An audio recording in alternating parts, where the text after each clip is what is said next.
Welcome to యూఏటీవీ. Andhra Pradesh రాష్ట్రంలో కూటమి ప్రభుత్వం వచ్చాక అభివృద్ధి వేగంగా జరుగుతోంది. ఇది నేను చెబుతున్న మాట కాదు, అక్కడి ప్రజలే చెబుతున్నారు.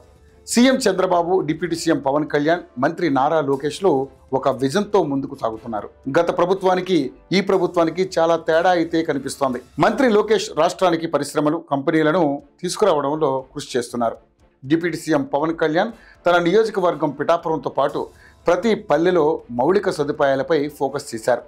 ఈ 8 నెలల్లోనే రాష్ట్రంలోని పంచాయతీల్లో చాలా మార్పులు వచ్చాయి. ఇక సీఎం చంద్రబాబు అయితే 2047 విజన్తో ముందుకు సాగుతున్నారు. పోలవరం ప్రాజెక్టుతో పాటు అమరావతి, విశాఖ వంటి ప్రాంతాలను మరో హైదరాబాద్గా మార్చేందుకు కృషి చేస్తున్నారు. మరి కూటమి ప్రభుత్వం ఫోకస్ మొత్తం అభివృద్ధిపైన మాత్రమే ఉందా అంటే కాదని చెప్పాలి. ఎందుకంటే ప్రతిపక్షాలను కూడా ఒక కంట కనిపెడుతూనే ఉంది. ఎప్పటికప్పుడు కౌంటర్లు ఇస్తోంది. లిక్కర్ స్కామ్లో సిట్ విచారణ వేగవంతంగా జరుగుతోంది. ఇది మాత్రమే కాదు, వైసీపీ అధినేత జగన్పై కూడా ఫోకస్ పెంచింది. 2024 ఎన్నికల్లో వైసీపీ కేవలం 11 స్థానాలకే పరిమితమైంది. అయితే పులివెందుల నుంచి జగన్మోహన్ రెడ్డి ఎమ్మెల్యేగా గెలిచారు. కానీ అసెంబ్లీ సమావేశాలకు మాత్రం హాజరు కావడం లేదు. దీన్ని తమకు అనుకూలంగా మార్చుకునే ప్రయత్నం టీడీపీ చేస్తుంది.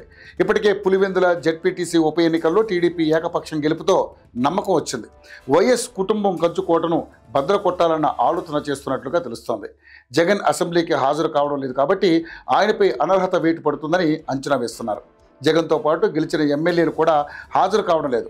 మధ్యలో ఒకసారి గవర్నర్ ప్రసంగం కోసం హాజరయ్యారు. అయితే అది పరిగణలోకి రాదు అన్న అభిప్రాయం వ్యక్తం అవుతుంది.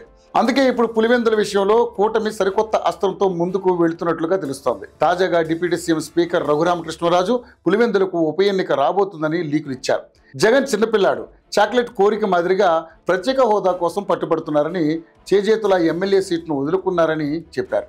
మరోవైపు వైఎస్ఆర్ కాంగ్రెస్ పార్టీ ఎమ్మెల్యేలు 6 జగన్మోహన్ రెడ్డితో సంబంధం లేకుండా సభకు హాజరవుతారని ప్రచారం జరుగుతోంది. అయితే ఈ 6 ఎవరన్నది మాత్రం తెలియడం లేదు.